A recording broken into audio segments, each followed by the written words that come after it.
I-guide ko muna kayo. Okay lang po ba yan? Yes, Then sir. after that, I'll give you time to roam around on your own. So let's go po, sir. So right here, meron tayo ditong again mga exotic na hayop and also may mga hayop na endemic o dito lamang sa Palawan makikita. At this part, first meron tayong third stage ng butterfly. These are all called chrysalis or in Latin word pupa. They are all live butterflies po. Pero yung iba sa kanila, yan, kakahatch lang. So it's still drying its wings pa po. As you can see, ito yung isang to, sir.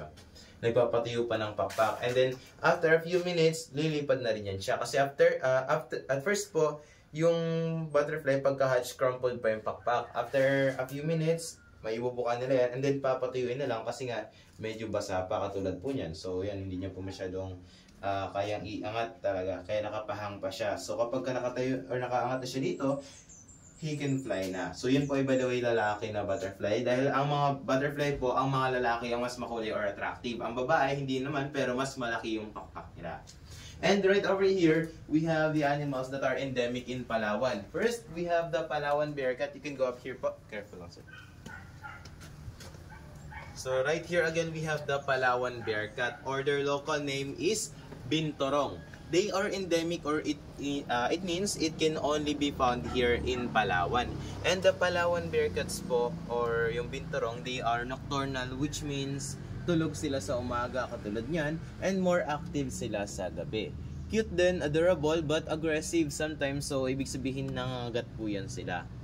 So, ang Palawan bearcat or Bintorong, living evidence that we were connected before in Malaysia because we had the land bridge that was connected to Borneo, Malaysia.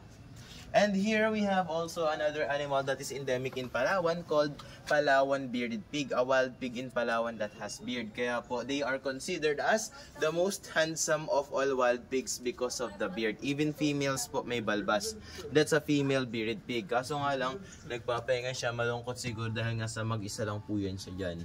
So yung lalaki kasi, yung lalaki nga kasi po aggressive, so hiniwalay namin. And they are also critically endangered because of the hunting and also destruction of their natural habitats. But at least here we raise awareness to protect them from hunters, and also we breed them. And down here naman, sir, we have the exotic creatures that you can hold if you want na naman. So let's proceed.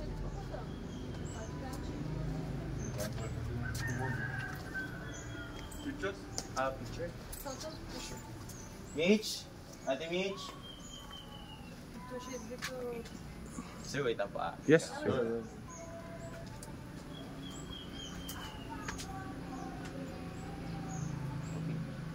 Okay, 1, 2, 3. And last one. Close up, 1, 2, 3. Okay. Thank you. You're welcome. So let's proceed po.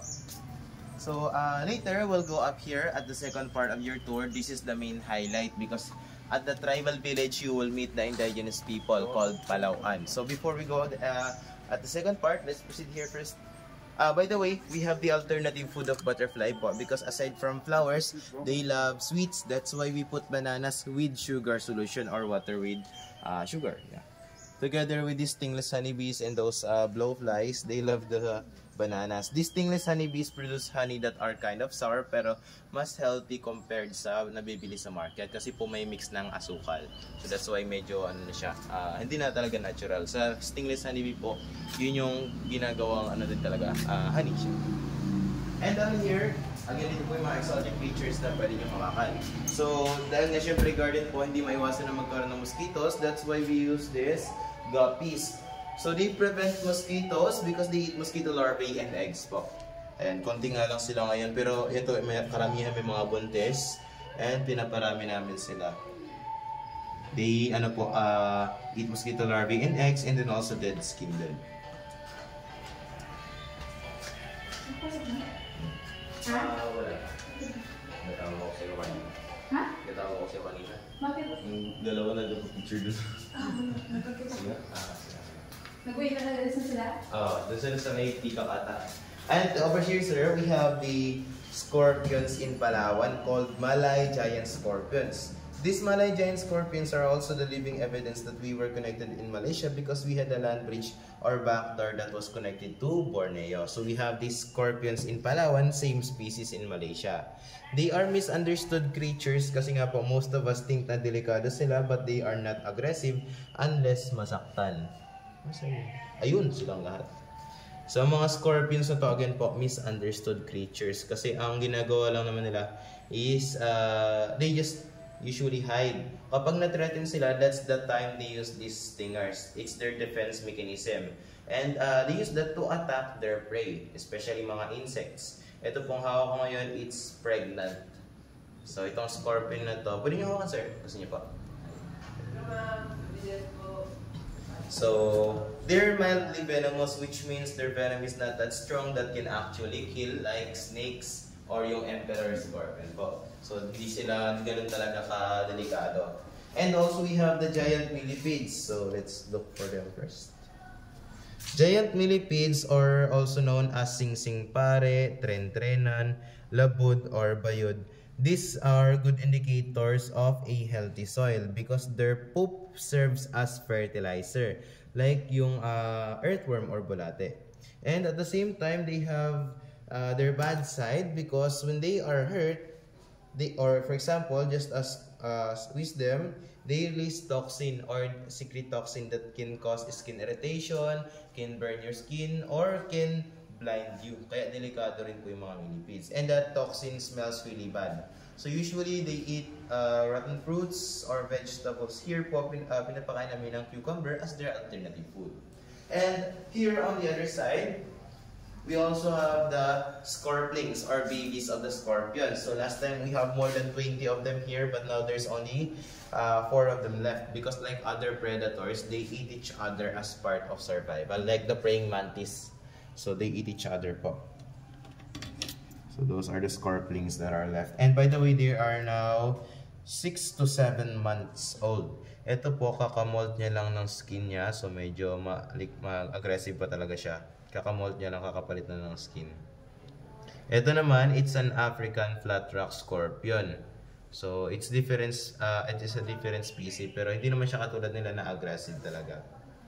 And on the other side, we also have the Palawan stag beetles. These Palawan stag beetles are considered as one of the strongest kind of beetle in the world because of their mandible. Na kapag kumagat sa, for example, sa kami ng tao, talagang mapuputol po yung daliri ng tao. So, gano'n siya kalakas. At ang Palawan stag beetle naman po, they're not like the rhino beetles. Yung rhino beetles, yun ay considered as pest dahil also known as coconut beetle yun eh. Yun po yung sumisira sa nyog. Ito naman, kumakain usually ng mga, yun, nabubulok na prutas din or gulay or usually tree sap. So pareho lang sila ng larva, yung tinatawag na bukan. Sa karamihan po ang tawag bukan, pero meron din po ibang tawag dyan. And here naman, we also have the stick insects or insekto na mukhang kahoy. These insects are totally harmless. They don't bite or anything. They don't have anything to defend themselves. So that's why they're harmless. So they just mimic or play dead so that they can be like normal part of the environment so they can survive predators such as birds or any other animals po, lalo na praying mantis. So by the way, females are bigger in size like this one here. Ito po ay nagtatago na to. Yung mga lalaki skinny or payat katulad nito.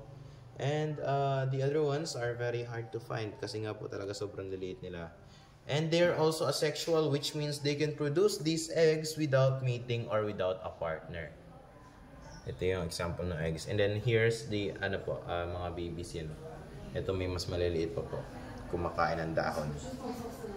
So they're good indicators that you have a healthy environment. They can adapt to polluted areas. Hindi lang naman sa Palawan po makikita, marami rin ito sa ibang part ng Pilipinas.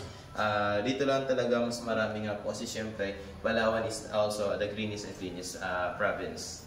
So now, is it okay po we go to the second part of the tour and then we after that you can come back here at the garden para mag-continue to roam around on your own. By the way, in butterflies po, they are seasonal. That's why we have lots of the blue moon butterflies or yung mga kulay black. Kasi nga, it's their season. Ayan po, yung mga makukulay na yan na nakabuka yung pakpak. Puro lalaki. They're waiting for a female na lumapit. They're trying to attract females. Kasi po, maiksi talaga ang buhay ng butterfly. So that's why they need to reproduce more of their species. Alam na yung mga blue moon po na yan, they can produce more than 200 eggs within 2 weeks lang. So sa 2 weeks na yun, kaya nila magparami ng itlog and then mamamatay na po sila after. So saglit lang talaga ang buhay ng butterfly. Pero sa moth, masaglit lang kasi 4 days lang patay na po sila kasi wala silang anything para kumain, wala silang proboscis or bibig. So na po, dito tayo sa tribal village. Dito yung second part ng tour, highlight po yan. So sa tribal village, you will meet your own interpreter and also yung mga indigenous people. So hanggang dito na lang po ako, sir, sa may crocodile na to. So explain ko lang saglit. Itong crocodile po namin is female saltwater crocodile. Siya po yun ay nasa ano na. Ayan. Binatawal siya na ng tubig. So, yung crocodile po namin, since nung baby pa lang talaga dito na inaalagaan, hanggang ngayon po lumaki siya. So, kapag mas lumaki na siya, ililipat na namin siya. Kasi temporary lang naman po ito. So, ang saltwater crocodiles, katulad ni Lolong, at yan po, they can adapt to both salt and freshwater. Yan po, freshwater yan. Hindi katulad ng mga freshwater crocodile, they can't adapt to saltwater. By the way, ang mga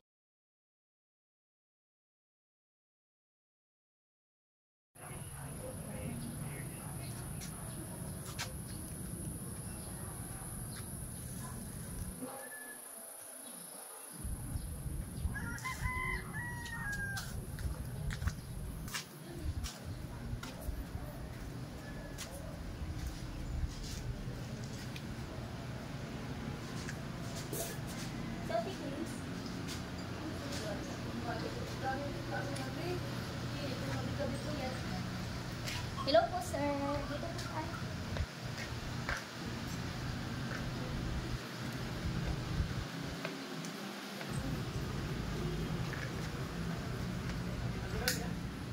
Para dyan na lang po sila huli na kasi naman. Hello! Tuloy po. Nina. Maring kong. Maring. Maring yung gin natin. Oh, gin. Kasi minasikain yung pupuan yung pangyakong. Bakit mo yun sa'yo? Gisingin ko man yan. Wait lang po, bakit na? Tulog na? Upo ka po, sir. Antayin lang po natin yung ibang grupo. Pwede mag-ikot-ikot naman. Mamaya po. Eh, dito po off-limit. Hanggang dito lang po tayo for off-limit. Simple sa loob.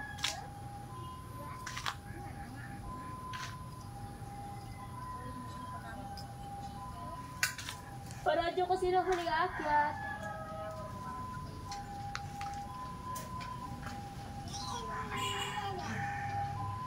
Mabili pala akong avocado mamaya.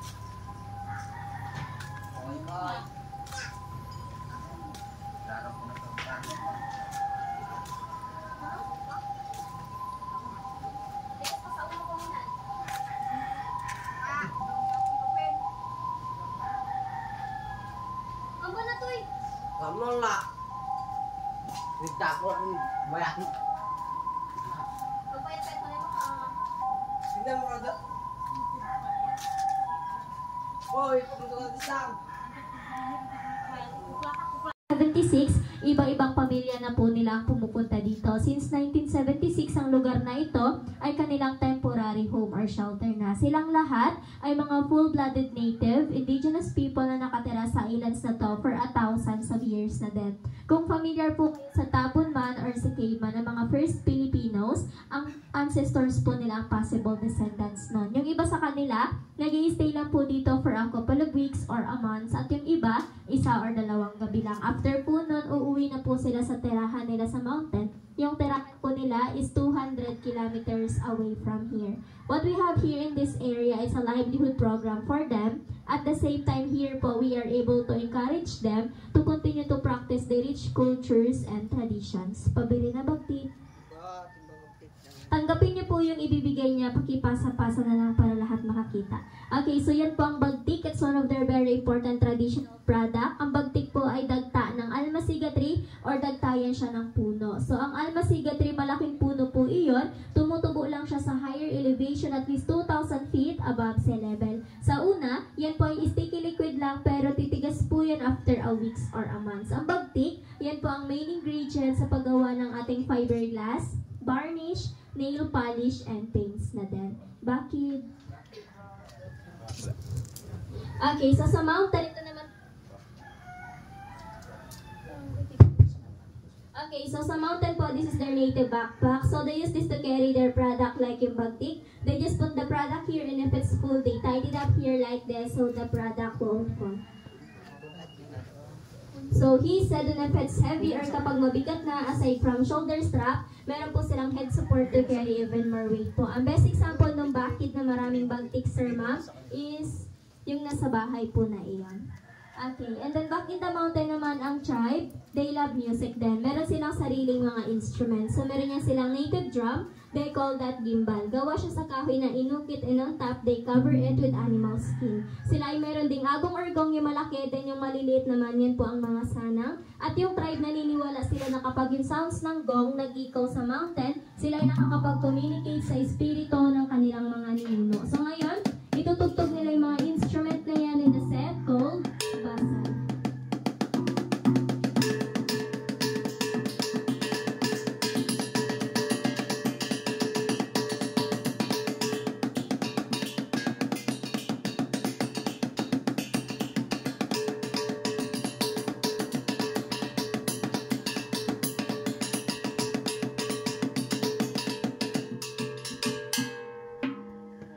Okay, so dito hindi po sila sumasayaw para mag-entertain ng mga bisita since ang mga tribal dances ay rituals at sagrado po yun. So they just dance lang kapag mayroong ritual events katulad ng weddings, good harvestings, and prayers.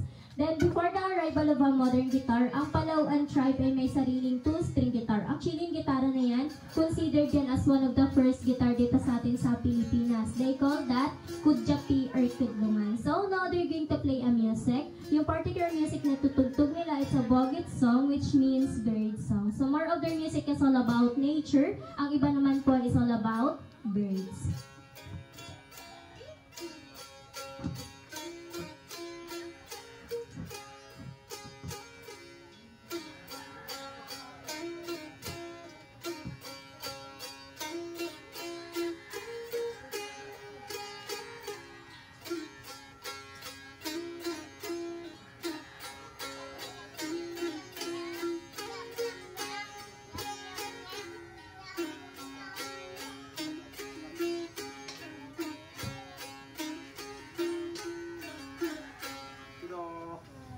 Okay. Then, meron din po silang aruding. Ang aruding, gawa po siya sa piece ng palm tree. Then, they put beeswax to adjust the sounds. Piniplay nila ang aruding gamit ang vibration ng kanilang mga bibig or using their mouth.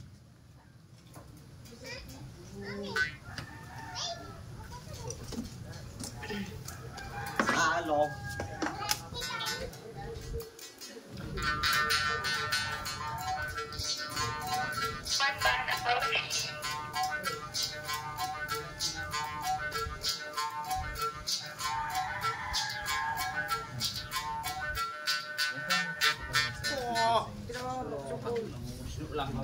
Okay. And then aside from their music lover, back in the mountain po, they are also hunter-gatherers. Hunting animals po is their source of living, part na po ng diet nila. So meron yan silang two kinds of spears. Pero nagtatanim din po sila ng mga root crops kapag tag-ulan lang, and the rest of the year po, they hunt animals na. So ito po yung dalawang magkaibang sibat ng tribe. So they call this one-legged, at ito naman po ang kanilang surayang. So ang surayang, ang very special kind of spear ng tribe. Mukha siyang harpoon pero hindi po nila ito ginagamit sa pangingisda. Ito po yung ginagamit nila para patayin ang malalaking hayop katulad ng baboy ramo. So kapag ang metal ay tumama sa katawan ng target, nag-i-stuck po siya dahil sa tuhok na nandito. Kapag yung target naman ay try na tumakbo, naghihiwalay po ang dalawang to. So yung handle po, yun ang may possibility. Nasasabit po yan sa mga puno or sa mga damo. Yun ang smartest way ng tribe to easy trap the target. Kapag ang target ay na-trap na nila by surayang, gagamitin naman po nila itong ligid para patayin naman yung target.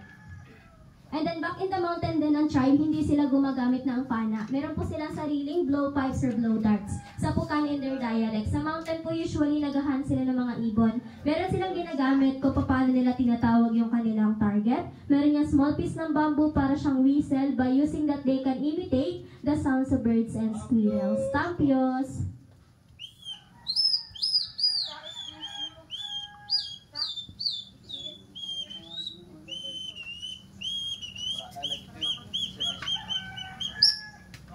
So kapag yung target nila ay visible na, they just need to ready their sapukan. Now, tingin po kayo sa may drawing pig.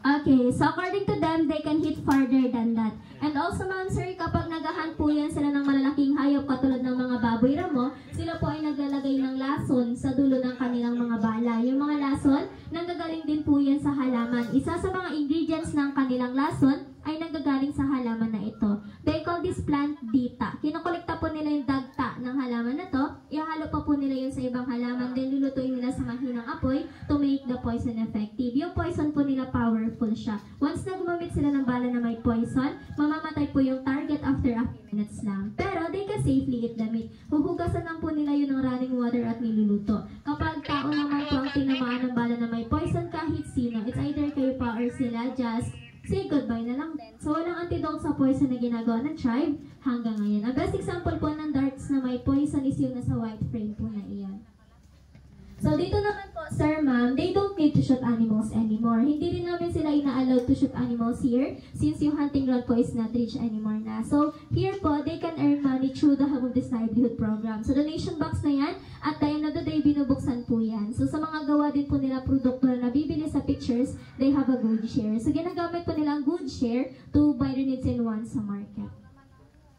So ngayon po, nasa last part na tayo ng ating cultural sharing. The last part, sir, ma'am, they're going to show to you how they make fire in the mountains. So the process called santikan, which means a strike or friction. Ang materials na ginagamit nila sa paggawa ng apoy ay piece of metal, then meron silang flint, stone, or buhay na bato at native cotton. Kapag ang usok ay visible na, that means po na catch niya yung spark na nanggaling doon sa buhay na bato, kailangan po niyang i-transfer yan sa dry grass or sa damo to yung damo. Then, iihipan niya po iyan. So, yung mga metal na instrument po nila, from doon sa metal na ginamit niya sa pagpapapoy, sa mga metal na instrument, sa metal din po na spears, 100 years old na po yan, century old na, nanggaling pa po yan sa kanilang mga ninuno. Pinapasa lang po nila generation after generation, and yung mga ninuno naman nila, kinuha po nila by trading or palitan before.